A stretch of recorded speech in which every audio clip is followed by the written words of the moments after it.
Buenos días otra vez. Bueno, pues continuemos. Yo de vez en cuando tengo que disculparme, ¿verdad? Esto porque ya veis que tengo interés por los grandes temas de la humanidad y no tengo mucho interés por los temas locales.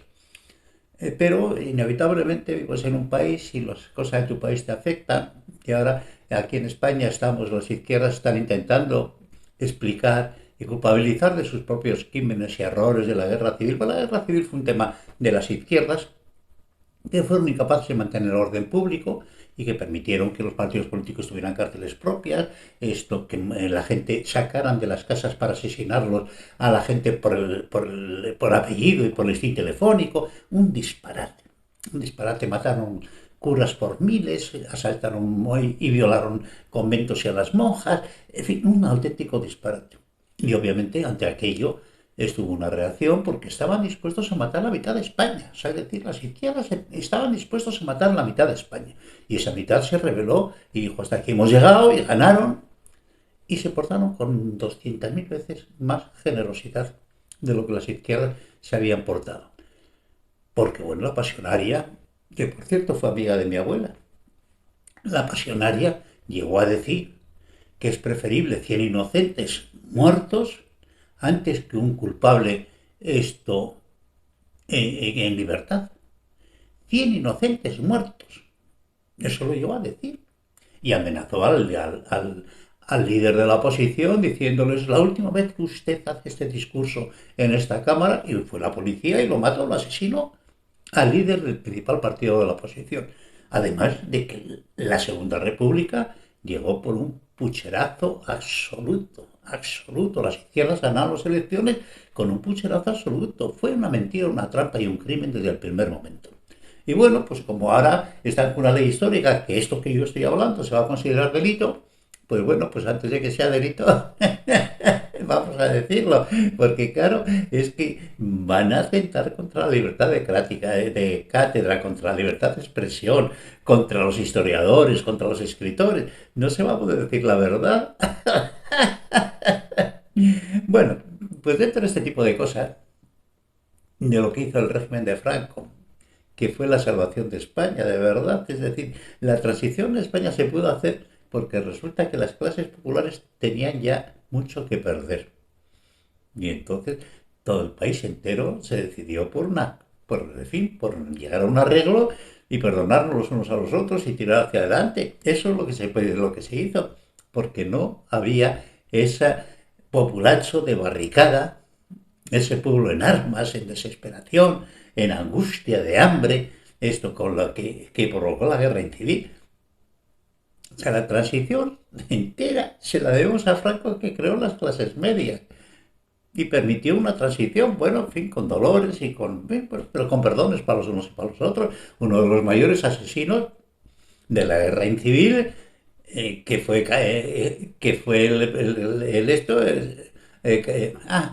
ya ni me acuerdo, por Dios, el responsable de miles de muertos, pues luego vino a España al frente del Partido Comunista, Santiago Carrillo. Es decir, pues volvió aquí a España y estuvo al frente del Partido Comunista y en fin, y bueno, pues aquí vivió y murió, en fin. Bueno, pues un poco sobre el tema y no va a ser mucho. Entre saca y explicita Centeno algunos datos comparativos significativos entre la España de Franco y la actual. Entre otros, el crecimiento 6,6% de la economía entre 1950 y 1975. El 6,5% de la economía entre los años 1950 y 1975. 25 años, con un crecimiento del 6,5%. Comillas, esto es lo que España puede conseguir cuando está bien gobernada. Lo dijo Fuentes Quintana, uno de los tótems de la izquierda. Frente al 1,6 de los últimos 40 democráticos años y a pesar del enorme trasvase de fondos europeos de ayuda al desarrollo. Es decir, nosotros en este modelo de desarrollo que tenemos vamos con un crecimiento del 1,6 y eso que Europa se ha aburrido de ayudarnos.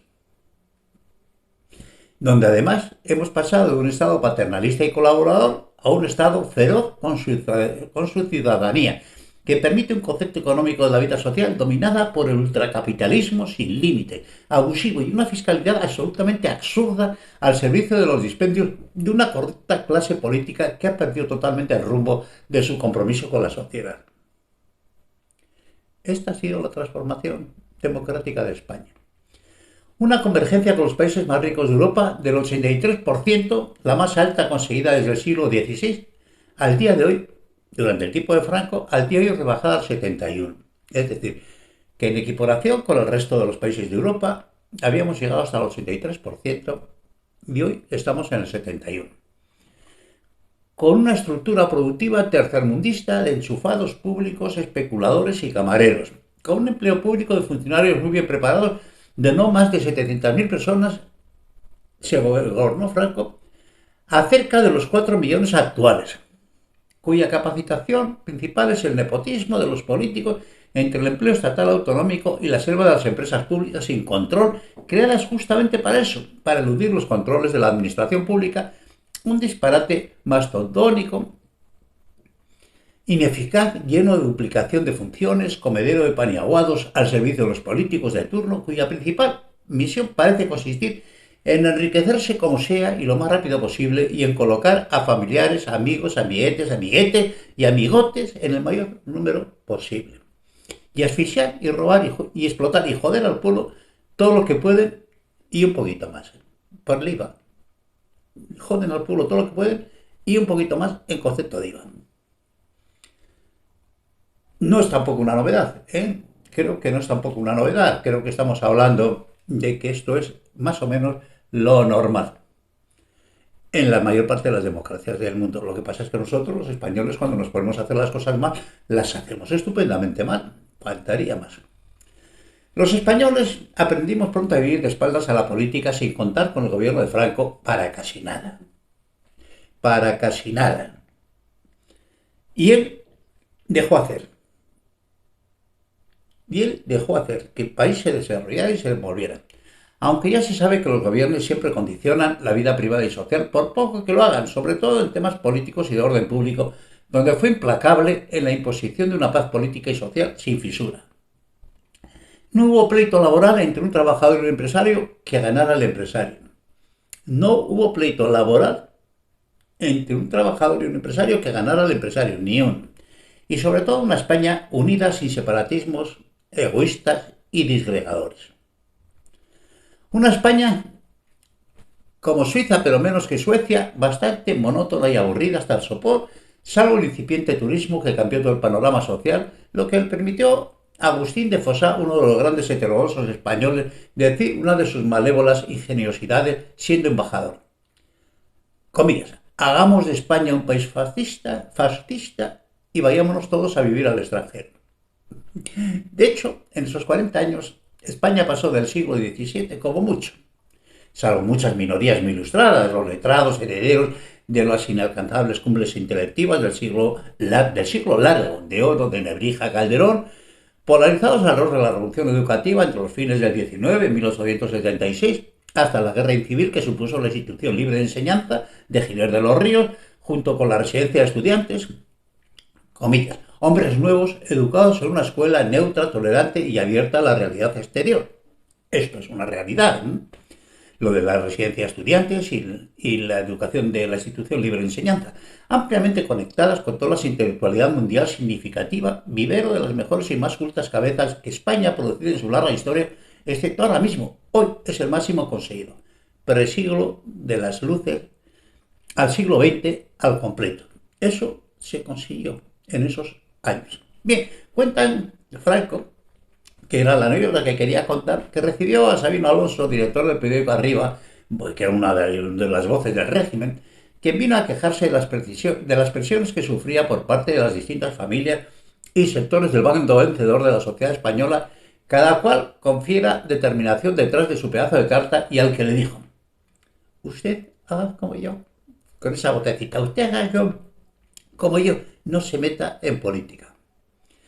Sobre la guerra civil española, es muy difícil encontrar historiadores españoles con un juicio sereno sobre esa matanza fratricida, ese disparate vergonzante. Casi todos opinan ferozmente desde la ideología, sobre todo las izquierdas, salvo tal vez entre los españoles.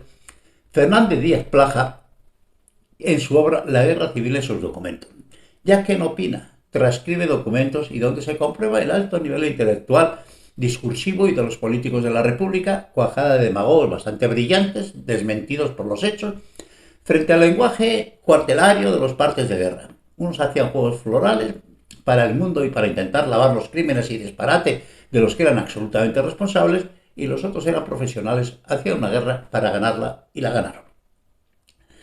Seguramente los únicos con serenidad imparcial y con las mejores opiniones documentadas de esta neutralidad que se supone deben tener los historiadores pertenezcan a los hispanistas británicos, sobre todo Breman, Thomas, Preston, Carr, Eliot, Orwell, el norteamericano Payne y el irlandés Gibson, cada cual desde sus posiciones ideológicas previas. Y en un sentido generalista, tal vez la opinión más precisa por su tremenda agudeza se la debemos a alguien sin especial simpatía por Franco ni por las dictaduras, justamente todo lo contrario. Pero hizo una descripción magnífica. Fue Churchill, quien definió así el conflicto español.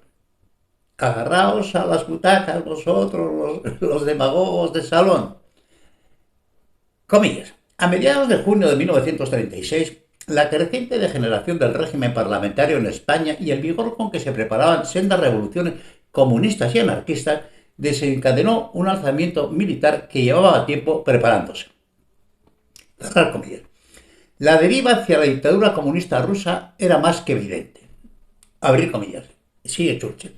En España estaba manifestándose una perfecta reproducción del periodo de Kerensky en Rusia. Bolcheviques contra mencheviques. Ninguno de los dos bandos que conspiraban podía negar con justicia títulos de legalidad. Ninguno de los dos bandos podían alegar con justicia títulos de legalidad, pero sí las derechas perseguidas de ser asesinadas. Sigue las comillas y sigue hablando Churchill. Muchas de las garantías corrientes en la sociedad civilizada habían sido liquidadas por la infiltración comunista en el decaído gobierno parlamentario. Se producían atentados por ambas partes y la pestilencia revolucionaria llegó a un punto tal que los comunistas, toda la izquierda, porque dominaron a toda la izquierda, no titubeaban en asesinar a sus adversarios políticos en las calles o a sacarles de sus lechos para darles muertas. Cerrar comillas. Bueno, pues esta es la opinión de Churchill. ¿Os parece lo suficientemente sensata?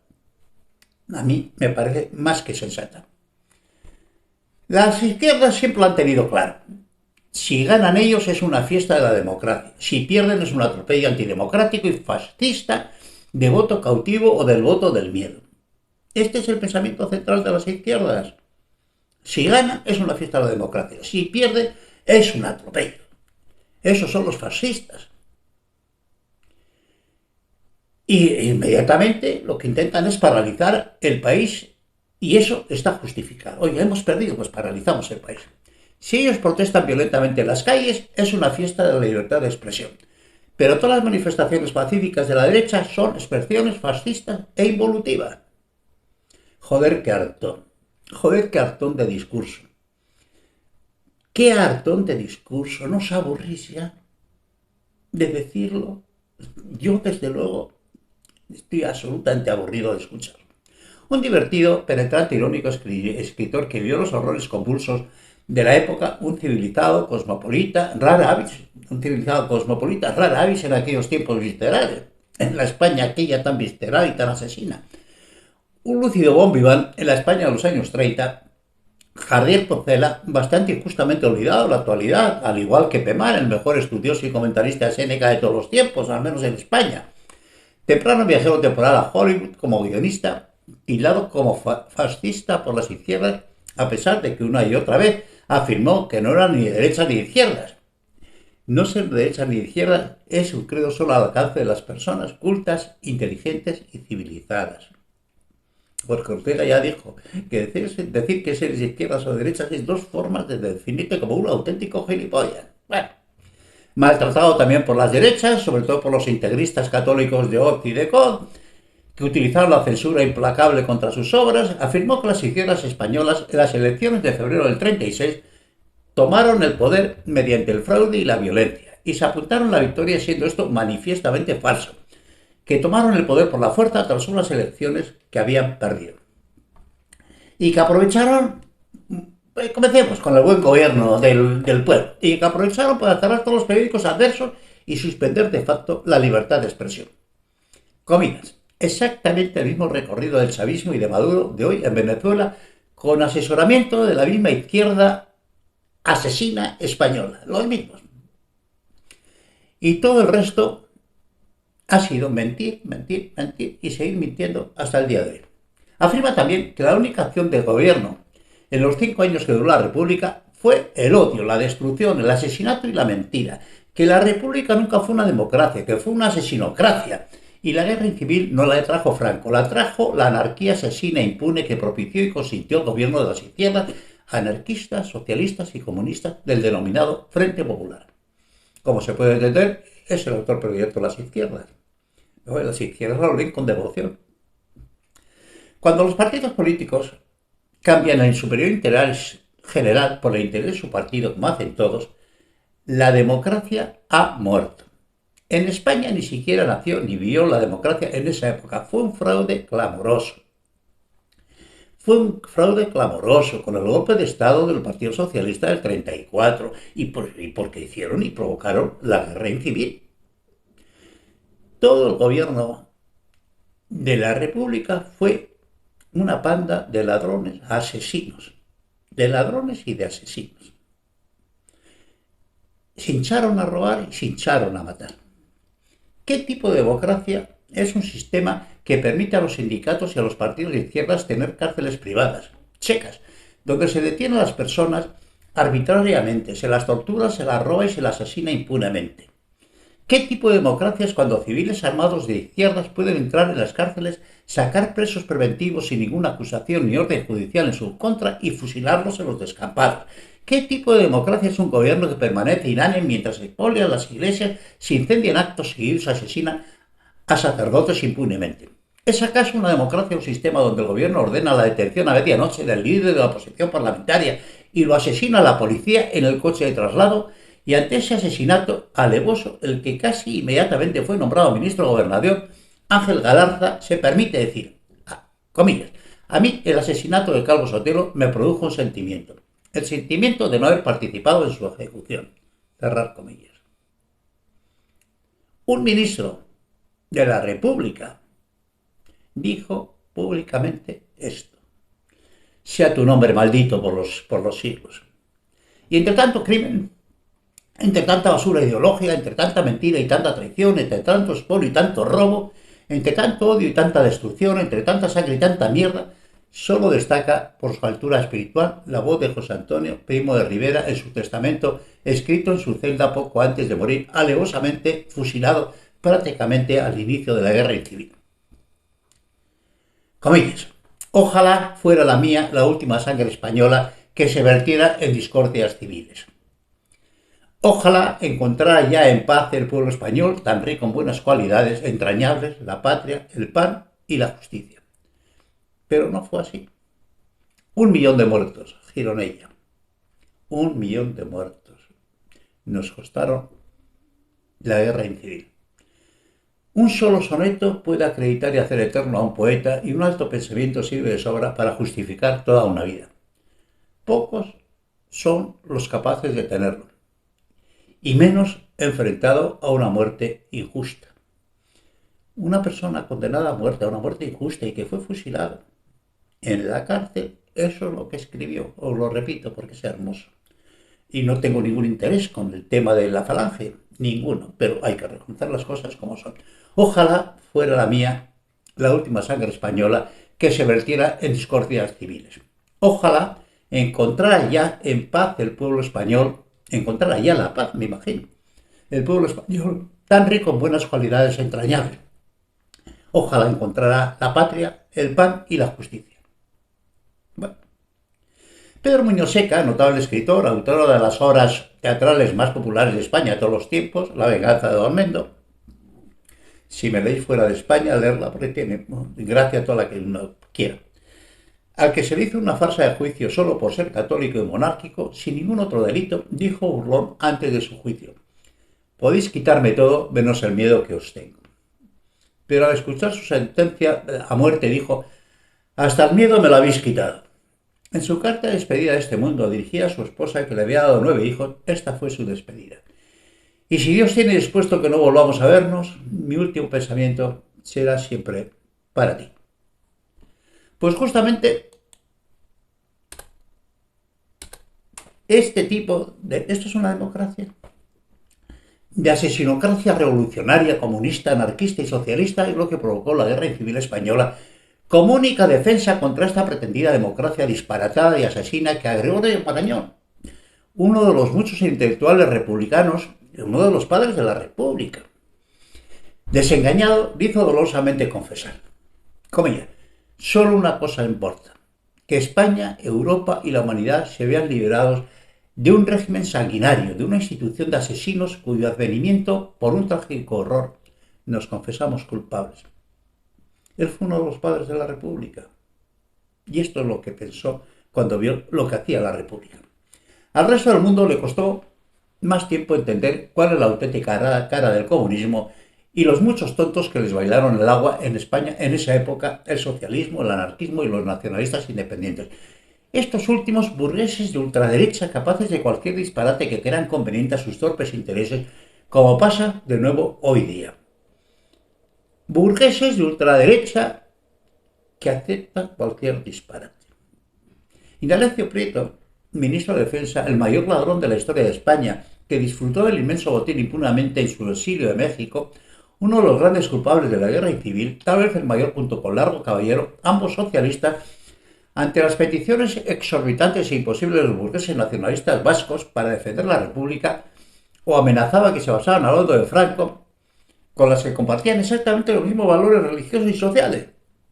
Los vascos compartíamos exactamente los mismos valores religiosos y sociales, dijo. Indalecio Prieto me refiero, dijo: dad a esos hijos de puta, a los nacionalistas vascos se refería, todo lo que pidan. En cuanto acabemos con los fascistas, acabaremos con ellos. No vamos a dejar ni uno solo vivo. Y, cierro comillas, y lo hubieran hecho sin dudas ni arrepentimientos. Si hubieran ganado la guerra, la República, todos los nacionalistas vascos, entre otros mi abuelo, hubieran sido asesinados.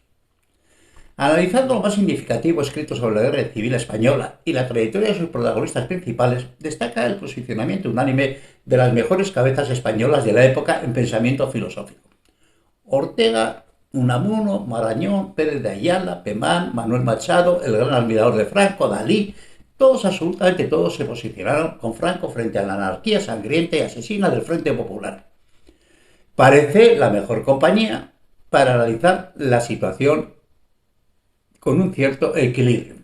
Los pretendidos intelectuales apesebrados por los partidos de izquierda responsables principales de la guerra civil no tienen ninguna credibilidad. Punto, pelota, y termino aquí. No sé si añadiré algo más. Un abrazo cordial a todos.